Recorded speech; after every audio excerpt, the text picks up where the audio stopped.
Hey, what's up, everybody?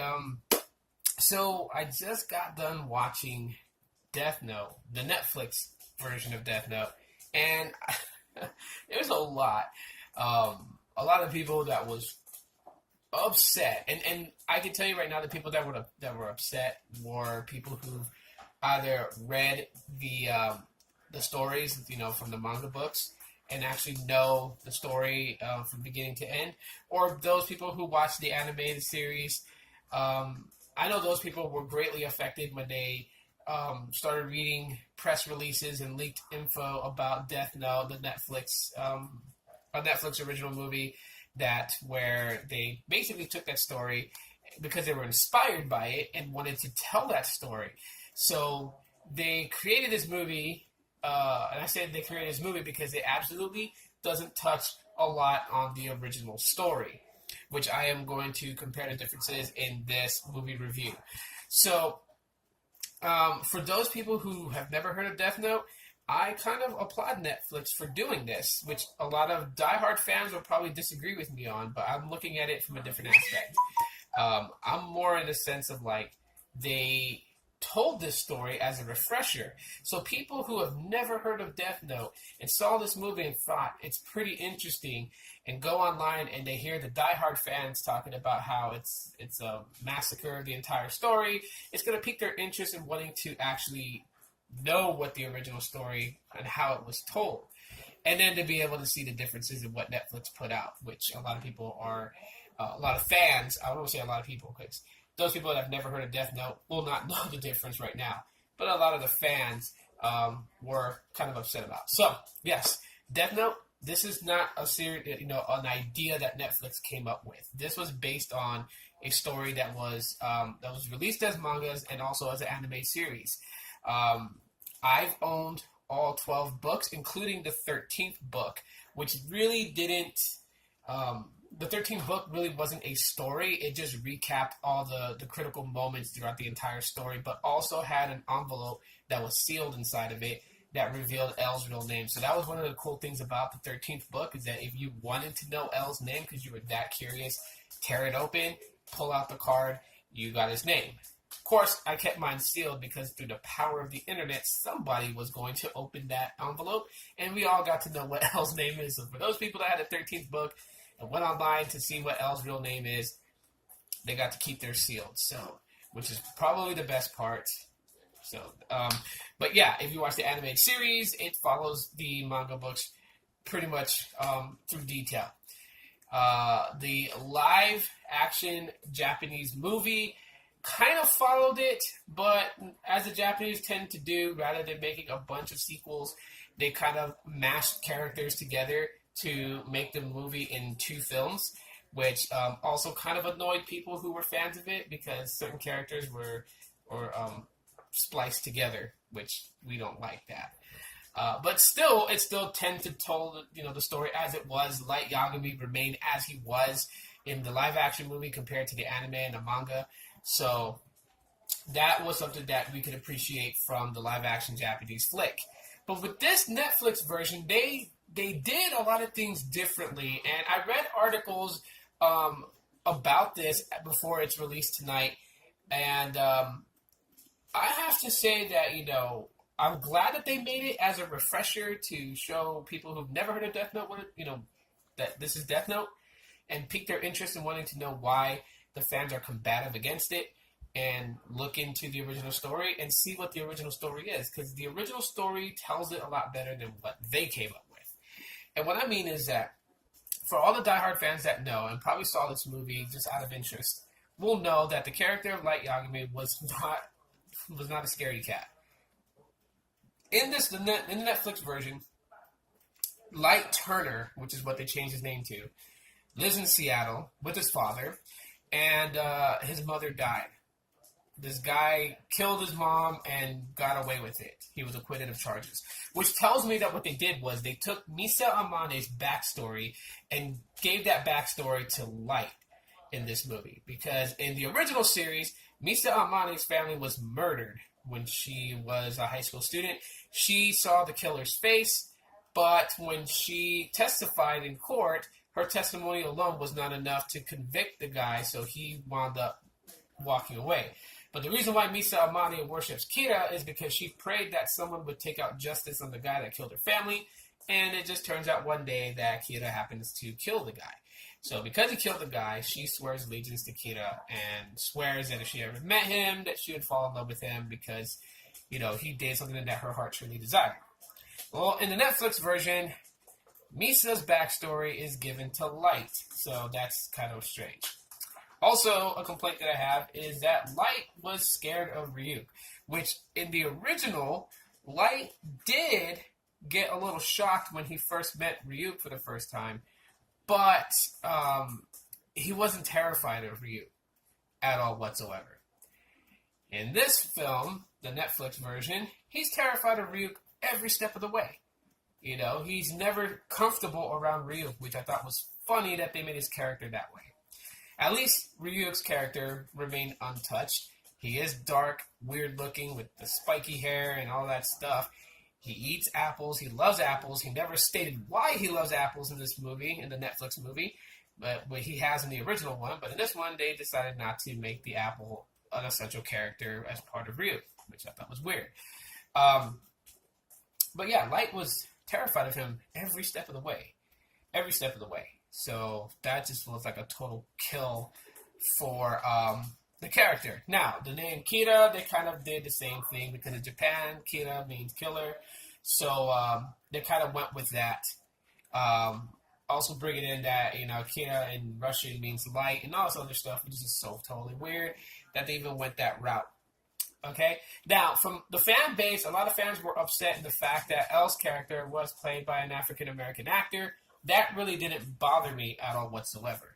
I think the guy, because I read his article piece about how he felt being chosen to play L in this movie and how when he's never heard of Death Note before, so when he got casted for the role, he immersed himself in the Death Note series and thought that he could, learn the mannerisms of L, which I think in the beginning of the movie, L kind of has that mannerism. It's just throughout the movie, L shows too much emotions, and I think that's where it kills it for me to really look at this movie, because in the original story, L is always calm, collective, and level-minded, and keeps a cool head. He doesn't panic all too much. The only time he ever panicked was right before he died, and that's because Light's plan of manipulation to get Rem, who was another Shinigami, to write L's name in her book, winds up killing L. So technically, Light forces Rem's hand to kill his enemy since he could not find a way to get L's real name. So, in the original story, L does die. Because L's successors, there are two of them. One's named Mello, the other one's name is Near. They go by codename M and N. But even though they use Mello and Near, those are not their real names, because Near's real name is Nathan Rivers, and Mello's real name is Michael Keeler. So, this is for those that are interested. But anyhow, those characters were never introduced. So L remains in this movie throughout the entire end. And I think they kind of massacred L's character in the sense that they made him look stupid to the FBI at the end, where the FBI thought, that L had it all wrong. He was blaming Light, and his deductive skills was not as good as the world made it seem to be. And they made L react emotionally too much to that, which, the original character of L, like I said, does not bear a lot of emotions, and as a matter of fact, he hates being wrong. So he would have never let anyone get the last word. He always has to have the last word. So I just thought it was weird that they killed L's character that badly to make him over-emotional, react irrationally, and also to be submissive, which I thought was just absolutely crazy that they even went that route. So, that's where my complaint is, compared to a lot of people that's posting on the internet about, L can't be African American. Like, that's just ridiculous. I thought, bringing in, different actors from different backgrounds would have been a good thing, because technically that's what they were trying to do in the original story. If you look at Light Yagami's character, he looks like a Caucasian guy. And that's just because he's supposed to be. Of course, L's character looked Japanese. Yes, he was. Originally, L is Japanese. He was Japanese, who was raised in Europe in an academy that only accepted basically genius kids with high IQs to train them to become world's greatest detectives. Which, in the original story, L plays three characters in the sense. Because L was smart enough to know that someone would eventually be contacting another detective to seek out the identity of L. So L has three identities: himself, Araldo Coyle, and I forgot what the third one's name is. But basically, they are the top three detectives in the world, and the top three detectives in the world happen to be all the same person. They never utilized that in this story at all whatsoever. The Yotsuba group was never brought in at all whatsoever. And the double crossing, the character of Mia, who's based off of Misa Amane, writing Light's name in the book was just totally buzzkill.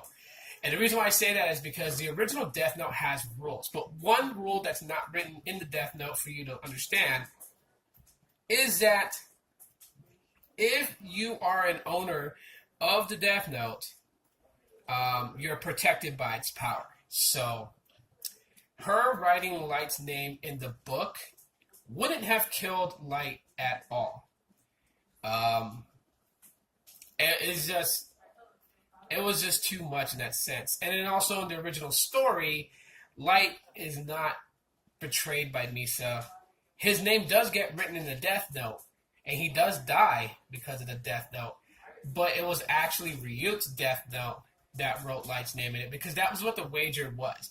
Ryuk had possession of Jealous's Death Note. He dropped it into the Earth world because he was bored. Shinigamis, they're bored in the Shinigami realm, so he drops the notebook and he wants to see what happens. Of course, it happens to fall where Light picks it up.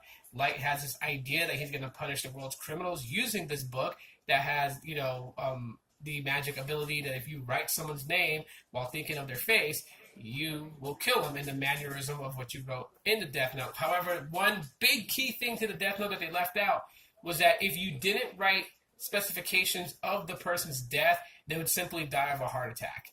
So, they had Mia write that Light was going to have a heart attack at midnight unless he handed her the Death Note. So she was manipulative, trying to take the Death Note from Light, which was just retarded that they played it that way. But yeah, so they didn't even play on that part. But basically the deal between Ryuk and Light was because in the standoff between L and Light, Ryuk told him that once the game was over, if Light lost against L, that he would be writing Light's name in his Death Note. So they didn't do that part either. There was a lot of things that they just totally killed. They crossed characters' backstories. They massacred roles. They changed the mannerisms of the characters. And while I gotta say that I applaud Netflix for doing this as a refresher to kind of bring the Death Note story to people that have never heard of it and pique their interest into wanting to know what we're talking about, to look at the original one to see how good of a story it is. Bad idea to really cross backstories and kill characters' identities, because it just was just totally it just didn't feel right. Well, I watched the whole movie from beginning to end, even though I knew I was going to be very skeptical about it. I watched it from beginning to end, and I was just like, yeah, no, this ain't gonna work. I'll stick to my live action Japanese version, and of course the animated series, if I have a craving to watch the story. Because ultimately what it really boils down to, it's supposed to be a game of chess between two young men that are brilliant and their IQ levels are on par with each other. Even, just to kind of drop it a little bit, even after L's death in the original Death Note, Light assumes the role of L because the world didn't know that L died. Only they knew. But L's successors, Nier and Mello, both knew that L had died. And so when Nier would contact L, he would always call him L number 2, because he already knew that he wasn't the original L. But if you guys are interested in the original Death Note, you guys can Find them. They're great, great, great stories. As a matter of fact, one that I have all three live Japanese movies. I have basically Death Note and then Death Note Part 2, The Last Name. And then I also have a spin-off movie called L Change the World, which is based off of this book right here. This book basically talks about events that happened after the Kina case, before L's death, sort of. So, I mean, it's just, it's a fun story. Really, definitely, after watching Death Note, you want to check out the books. You can find them at, like, your, believe, like, Barnes & Noble carries them. So, definitely check them out. Pretty long video. I know I have a lot to say, but it's just because, like, when you know a lot about things, you're able to kind of compare it. So, what would I score Death Note on Netflix? I score a 1. A 1 as a good try. Good on them to do a refresher, but it gets a 1 because they totally killed every character. I don't care who they casted to play the character. They casted a Japanese person, Caucasian, African American, Latino. I don't care. It's just, if they play the role of the characters as the role should be, then that would be no problem at all. But they failed at doing that. So it just made it very bad. So if you guys enjoyed my long spiel about the review, drop a like, let me know. Until then, I'll talk to you guys later. Bye.